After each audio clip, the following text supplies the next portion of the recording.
దేశవ్యాప్తంగా బంగ్లాదేశీ అక్రమ చొరబాటుదారులు ఇక్కడ బార్బర్ షాపులే నడుపుతున్నారా, వ్యభిచార గృహాలే నడుపుతున్నారా, మసాజ్ సెంటర్లే నడుపుతున్నారా, రకరకాలైనటువంటి నడుపుతున్నారు. ఇప్పుడు వాళ్ళందరికీ కూడా అసలు విషయం బయటకు వస్తుంది. హైదరాబాదులోని దాదాపు 20 మంది అమ్మాయిలు దొరకడం, వాళ్ళందరూ కూడా ఇక్కడికి వచ్చి టైలరింగ్ అని చెప్పి ఇతర పనులు నేర్చుకోవడానికి ఇండియాకి వచ్చి ఆ తర్వాత ఇక్కడ వ్యభిచారం చేస్తూ ఉండటం.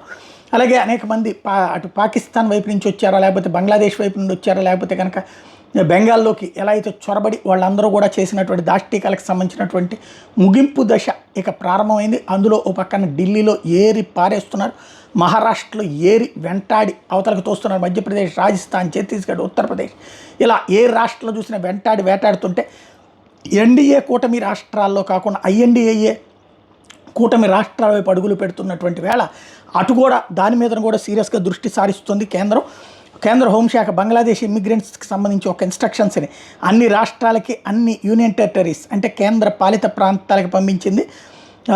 ఎవరైనా సరే బంగ్లాదేశ్ అక్రమ వలసదారులను ప్రోత్సహిస్తుంటే ఆ లిస్టు పంపించమని చెప్పేసి.